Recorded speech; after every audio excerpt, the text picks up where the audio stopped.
अभिनंदन और जय हिंद, जय भारत। आगे मैं देश की उस लाडली कवियत्री जो हमसे इस पटल पर जुड़ चुकी है, मां सरस्वती की अद्वितीय प्रतिमूर्ति बेटी मीना अरोरा, जो कि एक नैनीताल से भारत के एक सुंदरतम मनोरम रमणीय स्थल से मां बागेश्वरी की वो लाडली बेटी इस पटल से जुड़ चुकी है। मैं हृदय की अंतरतम गहराइयों से इस पटल पर उनका इस्तकबाल, अभिनंदन, वंदन, आभार जाहिर करते हुए पटल के तमाम पदाधिकारियों का शुक्रिया अदा करते हुए उन्हें समर्पित करता हूं।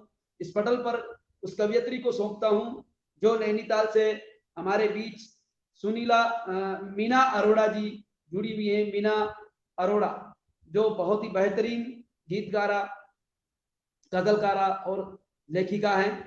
उस मशहूर कवियत्री को, प्रख्यात प्रखर सशक्त हस्ताक्षर को मैं आवाज देना चाहता हूं, इन 4 पंक्तियों से आमंत्रण देना चाहता हूं कि वे आए और आज के इस काव्य महायज्ञ में अपनी काव्य की आहुतियां दें। कहना चाहता हूं, मीना जी सुनिएगा, अभिनंदन आपका।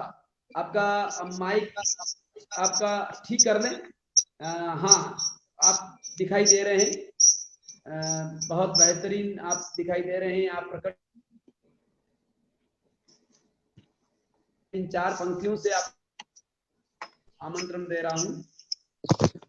ये दौरे मसरत सुनिएगा, तमाम पटल के जुड़े हुए शब्द साधकों को समर्पित करता हूं, कलमकारों को समर्पित करता हूं।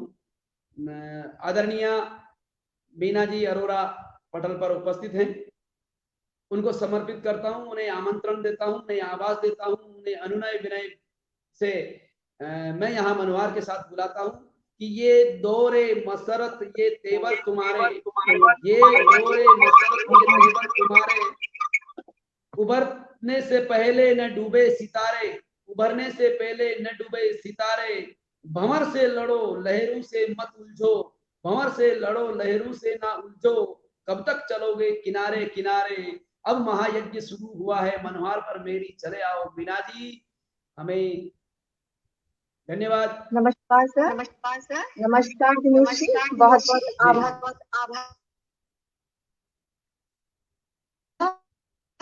स्वागत।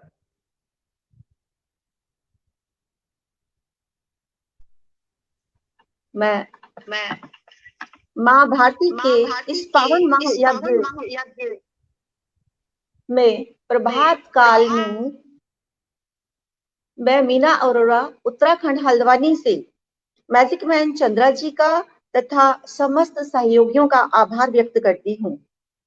रच दिया इतिहास तुमने, रच दिया इतिहास तुमने माँ भारती के लाल, रच दिया इतिहास तुमने माँ भारती के लाल, सच कहूं तो काव्य में तुमने कर दिया कमाल।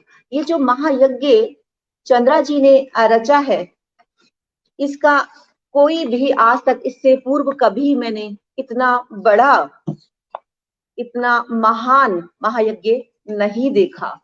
मैं बहुत समय नहीं लेते हुए अपनी कविताओं पर आऊंगी और अपनी कविता दुर्योधन, जो कि एक महाकाव्य है, मैं उसे सुनाना चाहूंगी।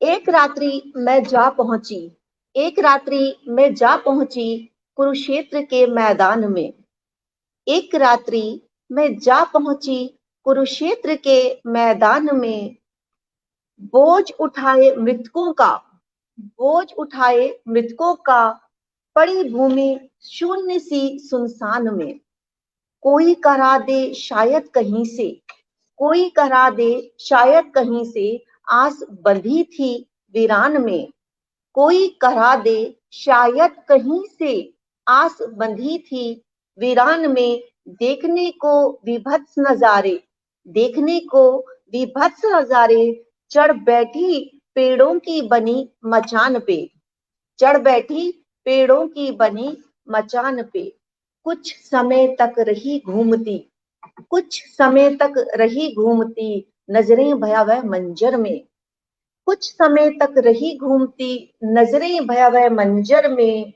पड़ी आवाज अचानक कानों में, पड़ी आवाज अचानक कानों में, रक्त से बने समंदर में, रक्त से बने समंदर में। हुई उत्सुक मैं ये जानने को कौन है जो मृत शरीरों को झंझोड़ रहा है। कौन है ये जो सन्नाटे की दीवारों को तोड़ रहा है। कौन है जो ये सन्नाटे की दीवारों को तोड़ रहा है। क्या ये वही है? क्या ये वही है जिसने इतना बड़ा खेल रचाया है? क्या ये वही है जिसने इतना बड़ा खेल रचाया है? अब तो खेल खत्म होने को है। अब तो खेल खत्म होने को है। क्या अब वही पछताया है? अब तो खेल खत्म होने को है। क्या अब वही पछताया है? क्या चाहता है मरे हुओं से? क्या चाहता है मरे हुओं से? क्या अब भी नहीं समझ पाया है? वो सब धराशायी हुए हैं। वो सब धराशायी हुए हैं जिनसे कभी कोई नहीं जीत पाया है। जब अभिमान चरम सीमा पर हो, जब अभिमान चरम सीमा पर हो तो सोच अंधी हो जाती है। जब अभिमान चरम सीमा पर हो तो सोच अंधी हो जाती है। हर पल सुलगती गीली लकड़ी सी, हर पल सुलगती गीली लकड़ी सी अग्नि नहीं जला पाती है। उठता है विनाश का काला धुआं, उठता है विनाश का काला धुआं। अज्ञान के बादल छाते हैं, नर मुंडों की वर्षा करने वाले खुद ही सिहर जाते हैं। क्यों जानना चाहती हूँ, क्यों जानना चाहती हूँ अभिमान आसक्ति कैसे हारता है। क्यों जानना चाहती हूँ अभिमान आसक्ति कैसे हारता है। क्यों देखना चाहती हूँ कि युद्ध के मैदान में, क्यों देखना चाहती हूँ कि युद्ध के मैदान में भाई भाई को कैसे मारता है। क्यों देखना चाहती हूँ युद्ध के मैदान में कि भाई भाई को कैसे मारता है। अर्धरात्रि, अर्धरात्रि कोलाहल नीच पशुओं का, अर्धरात्रि कोलाहल नीच पशुओं का एक साथ चौकड़ी भरते हैं। अर्धरात्रि कोलाहल नीच पशुओं का एक साथ चौकड़ी भरते हैं। मरे हुए शवों से रात भर क्रीड़ा करते हैं। मरे हुए शवों से रात भर क्रीड़ा करते हैं। चहचाते पक्षी गुम हो गए, चहचाते पक्षी गुम हो गए। चील कौवे गिद्ध दिन भर विचरते हैं। बचे हुए मांस के टुकड़े, बचे हुए मांस के टुकड़े अपनी चोंचों में भरते हैं। ऐसा दृश्य देखने से पहले, ऐसा दृश्य देखने से पहले हाय खुद क्यों नहीं वो संभल गया। ऐसा दृश्य देखने से पहले हाय खुद क्यों नहीं वो संभल गया।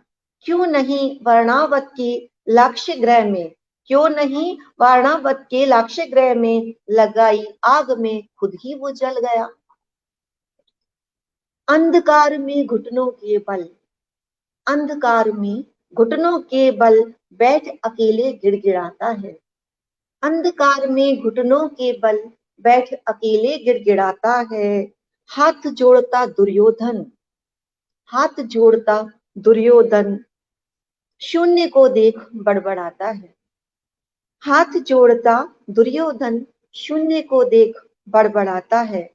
सैन्य बल तो गया, सैन्य बल तो गया 99 पृथ्वी से विलीन हुए। मित्रों ने भी साथ छोड़ा, मित्रों ने भी साथ छोड़ा जा मृत्यु के अधीन हुए। मित्रों ने भी साथ छोड़ा जा मृत्यु के अधीन हुए। एक बार वो जल तो ला दो, एक बार वो जल तो ला दो जिससे पुरखे तरते हैं। एक बार वो जल तो ला दो जिससे पुरखे तरते हैं। एक बार प्रभु अमृत बरसा दो जिसे पीकर सब्जी उठते हैं। एक बार प्रभु अमृत बरसा दो जिसे पीकर सब्जी उठते हैं। आकारण मृत्यु के ग्रास हुए, आकारण मृत्यु के ग्रास हुए। मुझ पर थे सब विश्वास किए, मुझ पर थे सब विश्वास किए। कहा था मैंने किसी पर भी, कहा था मैंने किसी पर भी एक आंच न आने दूंगा। कहा था मैंने किसी पर भी एक आंच न आने दूंगा। उन पांचों को चींटी सा, उन पांचों को चींटी सा पांव नीचे मैं मसल दूंगा। उन पांचों को चींटी सा पांव नीचे मैं मसल दूंगा। मुझ मूड पर सबका, मुझ मूड पर सबका भरोसा नाकाम हुआ, जिसका ये घातक परिणाम हुआ। ये लाइनें दुर्योधन बोल रहा है मेरी कल्पनाओं में। मुझ मूड पर तुम सबका भरोसा नाकाम हुआ, जिसका ये घातक परिणाम हुआ। झुका शीश खड़ा हूं तुम सबके आगे, झुका शीश खड़ा हूं तुम सबके आगे। उठकर मुझको मेरा नवरत्न राज मुकुट पहना दो।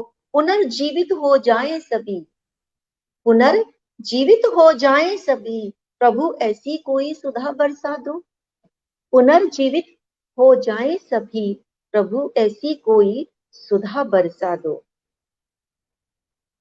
आगे देखिए, दुर्योधन अपने पश्चाताप को, अपने प्रायश्चित को एक कवित्री की कल्पना में किस तरह से प्रस्तुत कर रहा है, बोल रहा है। क्यों पिता का अंधापन, क्यों पिता का अंधापन मेरे जीवन का विषाद बना। क्यों पिता का अंधापन मेरे जीवन का विषाद बना। क्यों मामा का अधिक लाड, क्यों मामा का अधिक लाड मेरे जीवन का अभिशाप बना। क्यों मामा का अधिक लाड मेरे जीवन का अभिशाप बना। इन लाइनों पे गौर कीजिएगा। क्यों मूंद माने अपनी खुली आंखें, क्यों मूंद माने अपनी खुली आंखें मुझ अज्ञानी से मुख फेर लिया। क्यों मूंद माने अपनी खुली आंखें मुझ अज्ञानी से मुख फेर लिया। क्यों आकर लालसाओं ने मेरे आचरण को ढेर किया। क्यों आकर लालसाओं ने मेरे आचरण को ढेर किया। क्यों थाम दम का दामन, क्यों थाम दम का दामन मैं अयोग्य अत्याचारी बना। क्यों थाम दम का दामन मैं अयोग्य अत्याचारी बना। क्यों अपने ही कुल की नार ताक मैं अमानुष व्यभिचारी बना। क्यों अपने कुल की ही नार ताक मैं अमानुष व्यभिचारी बना। क्यों मित्रों ने मेरी, क्यों मित्रों ने मेरी अनैतिक अभिलाषाओं को बल दिया। क्यों मित्रों ने मेरी अनैतिक अभिलाषाओं को बल दिया। क्यों हर कोई मस्तक झुका, क्यों हर कोई मस्तक झुका मुझ अहंकारी के संग युद्ध क्षेत्र में चल दिया।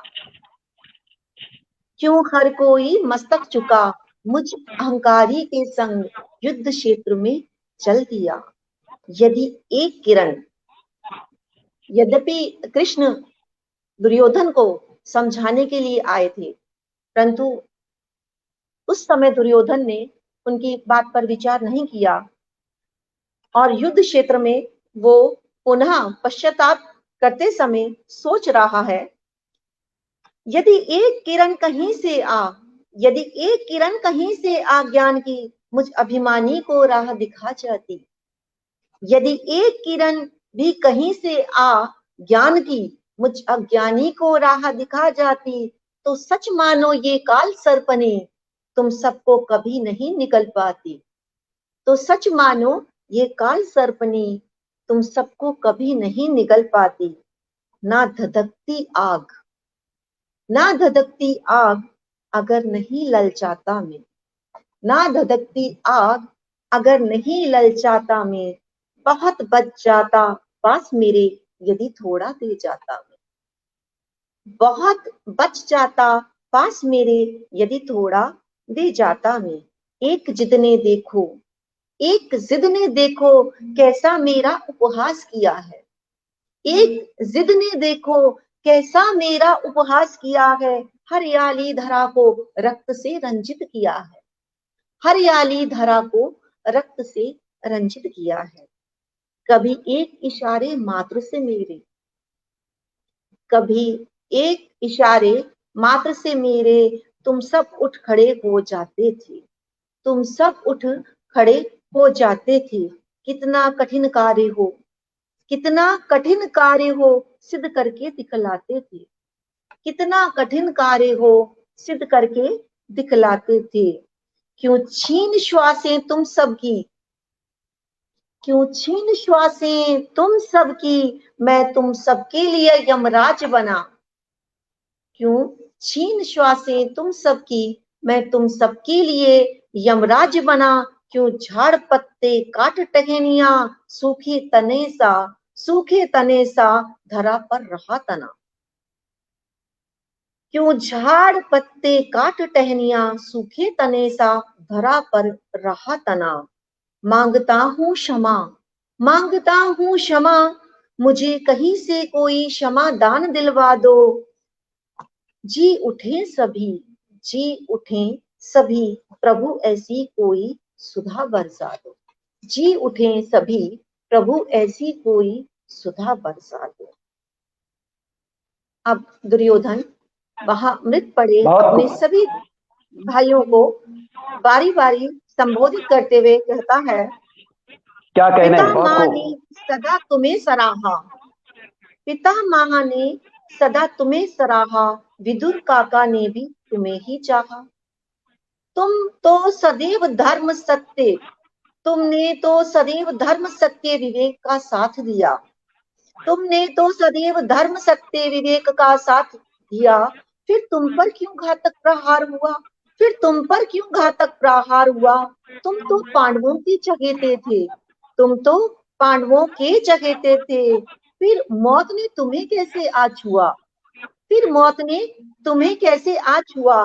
हिला विकर्ण, दुर्योधन का भाई विकर्ण, जो कि सबको बहुत ही प्रिय था, हिला जी विकर्ण के मृतक शरीर को दुर्योधन उससे प्रश्न पूछता है। हिला विकर्ण के मृतक शरीर को दुर्योधन उससे प्रश्न पूछता है। निश्वास पड़े सूखे तन को, निश्वास पड़े सूखे तन को अपने अश्रुओं से सींचता है। निश्वास पड़े सूखे तन को अपने अश्रुओं से सींचता है। अपने प्रश्नों से निरुत्तर, प्रश्न वो कर रहा है कि तुम कैसे मरे, पर उसको कोई उत्तर प्राप्त नहीं हो रहा। अपने प्रश्नों से निरुत्तर अपने आप से जूझता है, अपने प्रश्नों से निरुत्तर अपने आप से जूझता है। कैसा चमकता था अलौकिक मुख, कैसा चमकता था अलौकिक मुख, सूर्य बहुत स्वयं मस्त है। आलाली उसमें भरते थे, सूर्य स्वयं आलाली उसमें भरते थे। उसकी विलक्षण प्रतिभाओं से, उसकी विलक्षण प्रतिभाओं से वो पांचों एक दूजे से हाथ थामे भी जरते थे।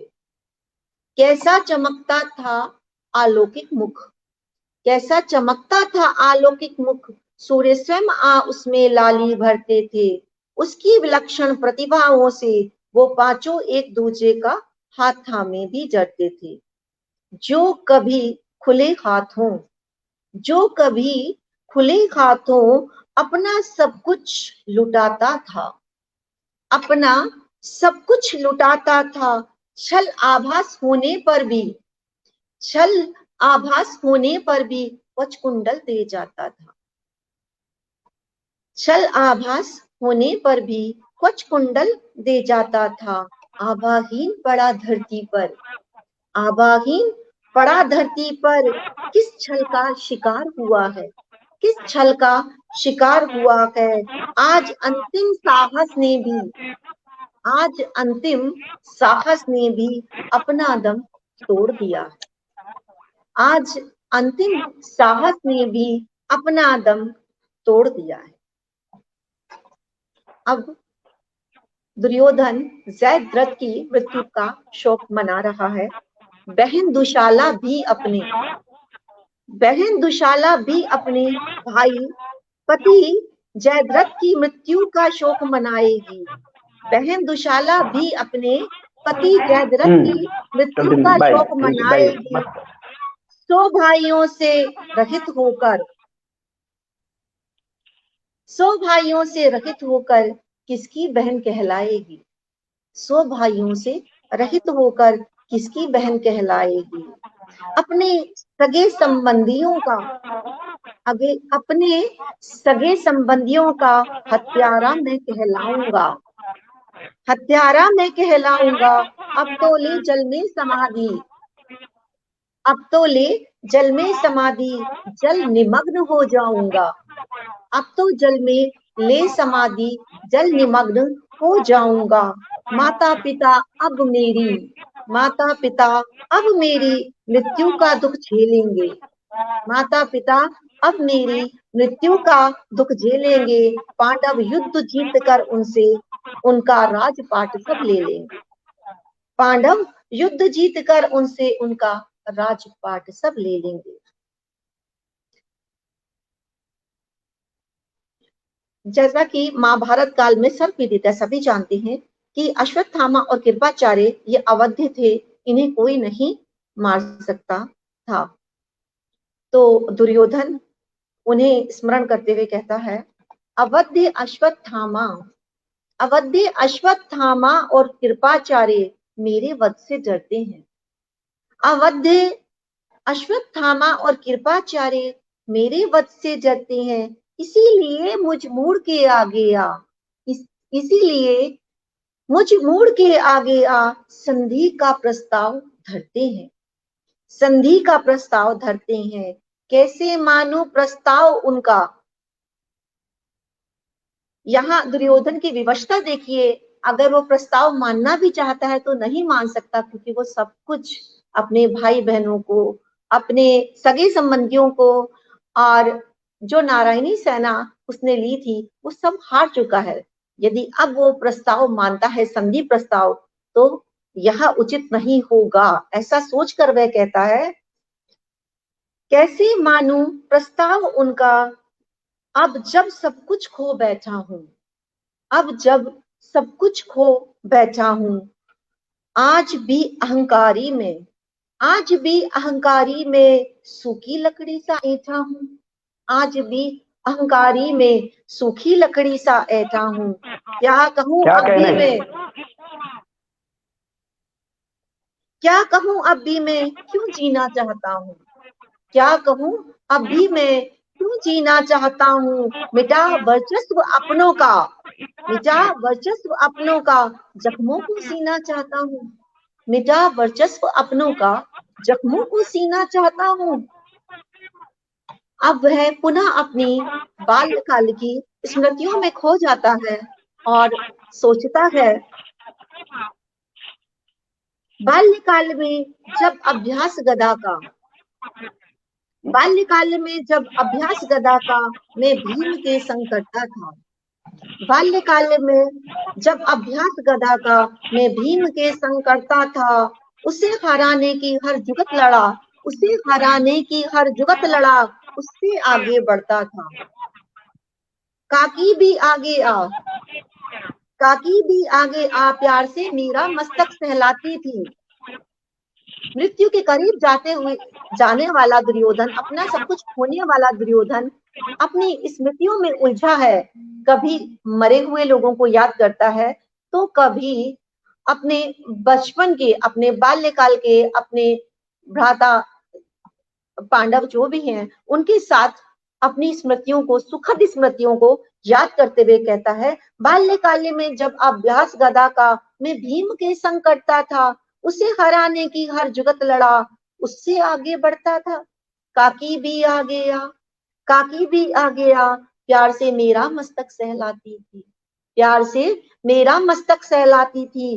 भीम से पहले आकर, भीम से पहले आकर मुझको खीर खिलाती थी, भीम से पहले आकर मुझको खीर खिलाती थी। उसी भीम के भोजन में, उसी भीम के भोजन में विष मैंने मिलवाया था, उसी भीम के भोजन में विष मैंने मिलवाया था, और उसे मूर्छित कर, और उसे मूर्छित कर जहरीले सांपों से डसवाया था, और उसे मूर्छित कर जहरीले सांपों से डसवाया था।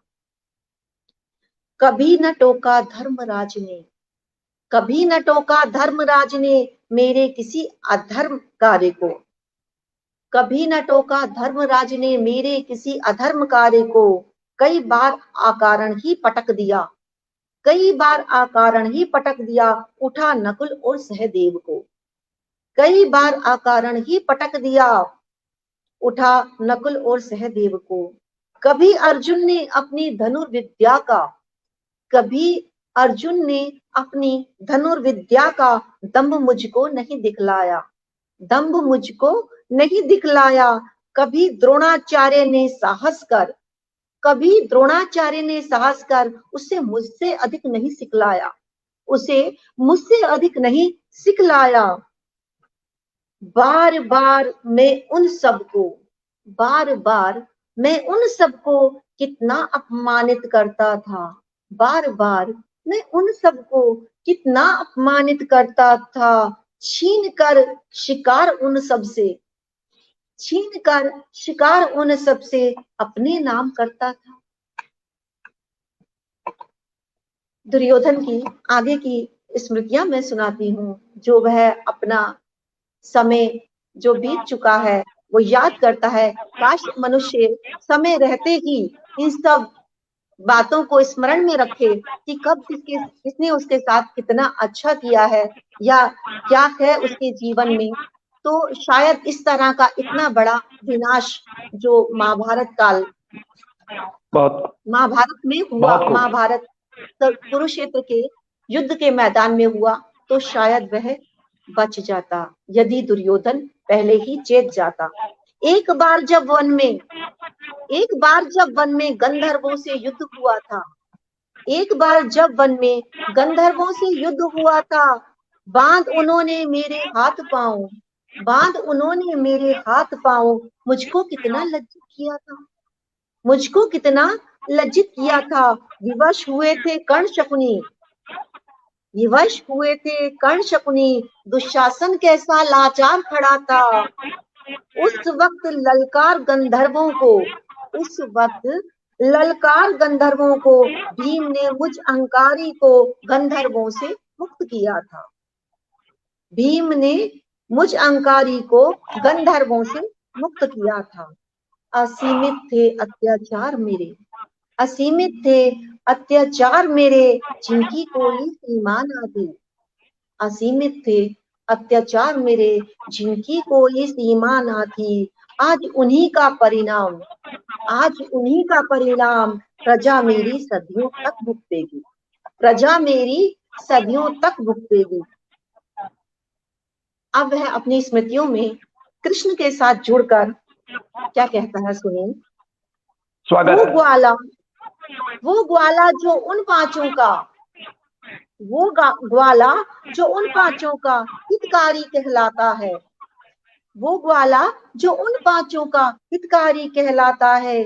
श्याम वर्ण तन पर पीतंबर, श्याम वर्ण तन पर पीतंबर, मुख मुरलीधर कैसे मंद मुस्काता है, मुख मुरलीधर कैसे मंद मुस्काता है। सत्य पूछो तो वो ही, सत्य पूछो तो वो ही लीलाएं सगली रचता है, सत्य पूछो तो वो ही लीलाएं सगली रचता है।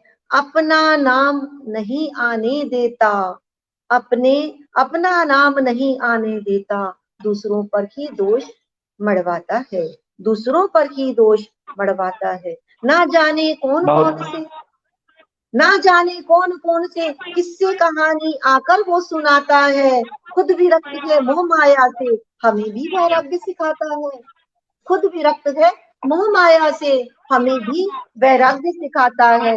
काश, काश एक सीख अनजाने की, काश एक सीख अनजाने ही मैं उस लीलाधारी से सीख जाता, काश एक सीख अनजाने ही मैं उस लीलाधारी से सीख जाता, तो आज अपने कुल का नाशक, आज अपने कुल का नाशक कभी नहीं मैं कहलाता, कभी नहीं मैं कहलाता।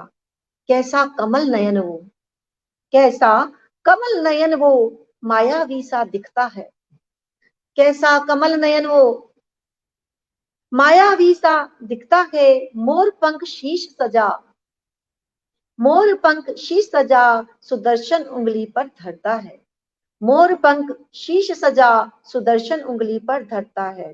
कहते थे सब पुरवासी, कहते थे सब पुरवासी वो मीठी तान सुनाता है, कहते थे सब पुरवासी वो मीठी तान सुनाता है।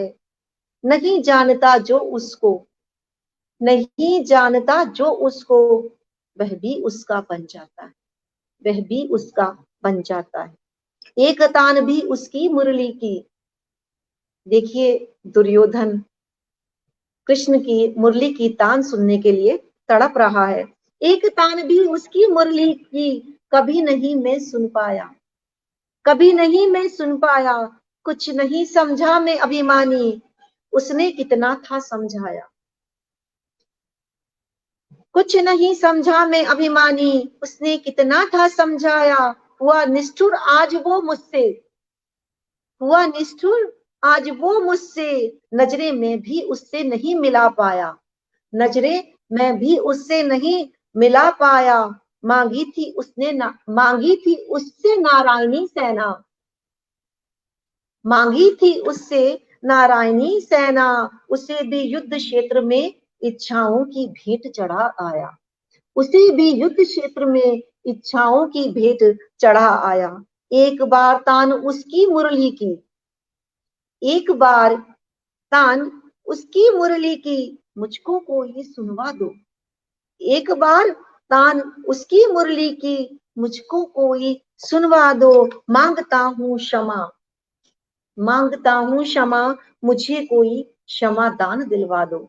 मैं नहीं जानती कि वहां क्या हुआ कैसा हुआ, और जान भी नहीं सकती, जाहिर सी बात है, लेकिन दुर्योधन का ये पश्चाताप मैं अपनी कल्पनाओं के आधार पर, जैसा कि आज तक सुनते आए हैं, जहां ना पहुंचे रवि वहां पहुंचे कवि, अपनी कल्पनाओं के आधार पर ही मैंने रचा है इसे। जी जी जी। तो दुर्योधन पुनः अपनी स्मृतियों पे अपने भाई बंधुओं के शव पड़े हुए देखकर लौट आता है, और वह, चूंकि मृत्यु से सबको भय लगता है, युग कोई सा भी रहा हो, अब तो सब चले गए हैं, अब तो सब चले गए हैं। कभी वह वर्तमान में उलझ जाता है, कभी वह भविष्य की सुखद स्मृतियों में चला जाता है। वह पुनः अपने वर्तमान में लौट कर सोचता है, अब तो सब चले गए हैं, कल तक मैं भी चला जाऊंगा, कल तक मैं भी चला जाऊंगा, अपने पीछे अमिट विनाश की। ये सत्य है, युग बदल गए, पर वह अमिट विनाश आज भी सबकी स्मृतियों में जिंदा है। अपने पीछे अमिट विनाश की अमर कहानी छोड़ जाऊंगा, अब तो सब हैं चले गए, कल तक मैं भी चला जाऊंगा, अपने पीछे अमिट विनाश की अमर कहानी छोड़ जाऊंगा। खुद के बच्चे खाने वाला, खुद के बच्चे खाने वाला सर्प में कहलाऊंगा, खुद के बच्चे खाने वाला सर्प में कहलाऊंगा। इतना अधिक साहसी हूँ, इतना अधिक साहसी हूँ मैं, हर युग में चला आऊंगा, इतना अधिक साहसी हूँ मैं, हर युग में चला आऊंगा। आज मर गया तो, कृष्ण से को संबोधित करते हुए दुर्योधन कह रहे हैं, आज मर गया तो मैं दोबारा कभी नहीं मार पाओगे। आज कलयुग में आप सब जगह देख रहे हैं, दुर्योधन आपको दिखाई दे रहे होंगे, वो दुर्योधन पुनः जीवित है हम सबके बीच। आज मर गया तो दोबारा कभी नहीं मार पाओगे, मैं नहीं हारूंगा, मैं नहीं हारूंगा, तुम भगवान होकर भी हार जाओगे, मैं नहीं हारूंगा, तुम भगवान होकर भी हार जाओगे। इतना कहकर, इतना कहकर बना विभत्स चेहरा, इतना कहकर बना विभत्स चेहरा, वो चारों ओर को घूम गया। उसने कृष्ण को संबोधित करते हुए कहा कि अगर अब मर भी गया तो दोबारा जब मैं जन्म लूंगा दूसरे किसी युग में, दूसरे किसी काल में, तो तुम मुझे नहीं मार पाओगे। इतना कह बना विवश चेहरा, वो चारों ओर को घूम गया। ऐसा लगा मानो किसी ने काल चक्र को चला दिया। ऐसा लगा मानो किसी ने काल चक्र को चला दिया। भयभीत हो मैं जाग गई, भयभीत हो मैं जाग गई। लौट आई उस मैदान से, लौट आई उस मैदान से। नहीं मरा अभी दुर्योधन। क्योंकि मैंने ये अपना काव्य अपने स्वप्न पर ही आधारित करके रचा है, तो प्रथम मेरी जो पंक्तियां, एक रात्रि में जा पहुंची कुरुक्षेत्र के मैदान में, उन्हीं पंक्तियों को अंतिम स्वरूप देखते हुए मैं सुनाना चाहूंगी। भयभीत हूँ मैं जाग गई, लौट आई उस मैदान से। नहीं मरा अभी दुर्योधन, सभी है उसकी मृत्यु से अनजान से। आज भी हर घर में, कृपया ध्यान दीजिएगा अंतिम पंक्तियों पर, आज भी हर घर में अभिमानी दुर्योधन खड़ा है। आज भी हर घर में अभिमानी दुर्योधन खड़ा है।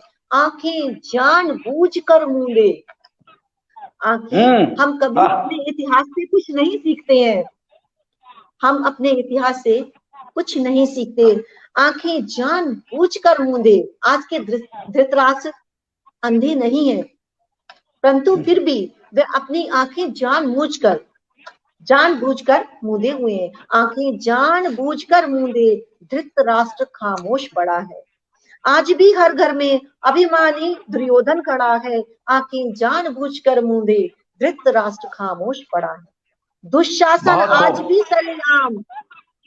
आज के परिदृश्य से जोड़कर देखिए इन पंक्तियों को। दुशासन आज भी सरेआम हर गली कूचे में विचरता है। हर नारी को मान द्रौपदी वस्त्र हरण वो करता है। हर नारी को मान द्रौपदी वस्त्र हरण वो करता है। पर आज किसी की लाज बचाने, पर आज किसी की लाज बचाने कृष्ण नहीं आते हैं। पर आज किसी की लाज बचाने कृष्ण नहीं आते हैं। करुण पुकार करती है लाडलियां, करुण पुकार करती हैं लाडलियां। वो निर्मम हो मुख अपना फेर जाते हैं। भुला दिया है हर किसी ने, भुला दिया है हर किसी ने उस कलंकित इतिहास को। भुला दिया है हर किसी ने उस कलंकित इतिहास को। आज फिर जिंदा किया है, आज फिर जिंदा किया है उस घृणित परिहास को। आज फिर जिंदा किया है उस घृणित परिहास को। आज पूरी धरती, आज पूरी धरती कुरुक्षेत्र का मैदान बनी है। आज पूरी धरती कुरुक्षेत्र का मैदान बनी है। इंसानियत का खून बहाने हर तलवार की धार सनी है। इंसानियत का खून बहाने हर तलवार की धार सनी है। मनुष्य राज नहीं करते, मनुष्य राज नहीं करते। कृपया इन पंक्तियों पे ध्यान दीजिएगा। और जो ये मानते हैं कि वो समस्त धरती पर राज करने निकले हैं, वो इन पंक्तियों को गौर से सुने। मनुष्य राज नहीं करते, अवांछित अभिलाषाएं राज करती हैं। मनुष्य राज नहीं करते, अवांछित अभिलाषाएं राज करती हैं। बहती रक्त धाराओं से अपनी लोभी गागर भरती हैं। बहती रक्त धाराओं से अपनी लोभी गागर भरती हैं। अगर यही सत्य है कि, अगर यही सत्य है कि पृथ्वी से सबको एक दिन जाना है, अगर यही सत्य है कि पृथ्वी से सबको एक दिन जाना है, तो सच मानो ये जीवन जीना, तो सच मानो ये जीवन जीना एक काल्पनिक बहाना है। तो सच मानो ये जीवन जीना एक काल्पनिक बहाना है। कहीं वियोग से संतप्त हुआ है, कहीं वियोग से संतप्त हुआ। मैं पुनः दुर्योधन के बारे में विचार रख रही हूं कि उस काल का, उस युग का दुर्योधन, जो अभी तक मैंने ये पूरा एक काव्य सुनाया, उसमें दुर्योधन अपने कभी भविष्य में चला जाता है, कभी अपने कि आने वाले कल में क्या होगा, कभी अपने वर्तमान में, और तो कभी अपने भूतकाल में खोकर वह सोचता है। कहीं वियोग से संतप्त हुआ है, कहीं पश्चाताप की अग्नि ने उसे जलाया है। कहीं वियोग से संतप्त हुआ है, कहीं पश्चाताप की अग्नि ने उसे जलाया है, कहीं अहंकार ने उठा लिया सिर। कहीं अहंकार ने उठा लिया सिर, फिर से उसे भरमाया है, फिर से उसे भरमाया है। वाह। जीवन के अंतिम क्षणों में वो अज्ञानी इतना नहीं समझ पाया है, गुजरा हुआ क्या बात। एक पल भी लौट के ना आया है। वह भूतकाल में जाकर बार बार अपने भाई बंधुओं को, मृतक भाई बंधुओं के शरीर को झंझोड़ रहा है और पश्चाताप कर रहा है और चाहता है कि पुनः वह सब ठीक हो जाए, सब उठकर जीवित हों, सब उसके साथ उसके महल में उपस्थित हो, उसके दरबार में उसके साथ हो। वह अज्ञानी इतना भी नहीं समझ पाया है, गुजरा हुआ एक पल भी लौट के ना आया है। बस मेरा मेरी माया है, बस मेरा मेरी माया है, उससे ऊपर कोई नहीं उठ पाया है, उससे ऊपर कोई नहीं उठ पाया है। हृदय में जिसके लोभ समाया है, हृदय में जिसके लोभ समाया है, उसने जीवन अपना। हृदय में जिसके लोभ समाया है, ये लोभ ही तो था, अधिक पाने का लोभ ही तो था जो दुर्योधन को विनाश काल तक ले गया। उसने अपने जीवन अपने और अपनों का गवाया है। क्रूर काल ने उसे असमय ग्रास बनाया है, क्रूर काल ने उसे असमय ग्रास बनाया है। तो मैं अपनी इस महाकाव्य के साथ विश्राम देती हूँ अपनी कविताओं को। यदि समय है और इजाजत है तो मैं अपनी एक रचना जो है सुनाना चाहूंगी। अभी 4 मिनट हैं आपकी। जी, मैं चूंकि व्यंग्यकार हूँ और व्यंग्य लिखती हूँ, तो एक रचना मेरी, मैंने एक रचना जो है घटना या दुर्घटना मैं सुनाना चाहूंगी आप लोगों को। इसमें आप स्वागत है आपका। जी जी, मैं समय नहीं लेते हुए रचना को पढ़ती हूँ। मेरी मित्र का एक नेता पति, मेरी मित्र का एक नेता पति सड़क दुर्घटना में घायल हुआ था, सड़क दुर्घटना में घायल हुआ था। व्यंग्यकार अगर अपने मन की ना कह के जाए तो लगता है सब अधूरा छूट गया। सड़क दुर्घटना में घायल हुआ था, या यूं कहिए कि कुछ खरोंचों ने साहस कर उसकी मोटी चमड़ी को छुआ था। मैं उनसे मिलने उनके घर जा पहुंची, देखा नर्म गद्दों पर पड़े पड़े करा रहे थे। डॉक्टर सब मिलकर अपना अपना फर्ज निभा रहे थे। मैंने आगे बढ़ मुस्कुराकर उनके हाथों में फूल दिए, उनके स्वस्थ होने की कामना जताई। उन्होंने खीसे निपोर कर अपनी पीड़ा बताई। बोले, क्या बताएं कितना दर्द हो रहा है, क्या बताएं कितना दर्द हो रहा है, आप महसूस नहीं कर पाएंगी। आप तो बस पल दो पल की सहानुभूति दिखाएंगी। जो मुझ पर हो रही है, जो मुझको हो रही है, उस पीड़ा तक नहीं पहुंच पाएंगी। मैंने कहा, आप ठीक कह रहे हैं, मैंने कहा आप ठीक कह रहे हैं। मुझे दुख, दर्द, तकलीफ का एहसास नहीं होता। मुझ में संवेदनाओं और भावनाओं की कमी है। क्या बताऊं महानुभाव, कल रात ही कड़क ठंड के कारण मेरे घर के पास बिजली के खंभे के नीचे एक व्यक्ति ठंड से मर गया, एक व्यक्ति ठंड से मर गया। मैंने अपने बिस्तर पर 2 कंबल नीचे बिछाए थे, 2 ओढ़ रखे थे। ठंड इतनी अधिक थी इसलिए ब्लोवर भी चला रखा था। कानों को टोपी से ढका था, शायद इसलिए उसके कहराने की आवाज मुझ तक नहीं पहुंची। मुझे उसके मरने का अफसोस नहीं हुआ। और हाँ, पिछले महीने कुछ दुराचारी लोग एक मासूम बच्ची को उठाकर ले गए, उसे अपनी हवस का शिकार बनाकर उसकी काया को तोड़ मरोड़ गए थे, उसकी नाजुक गालों पर अपनी हैवानियत के निशान छोड़ गए थे। मैंने सुना पढ़ा सब, लेकिन मुझे दर्द नहीं हुआ।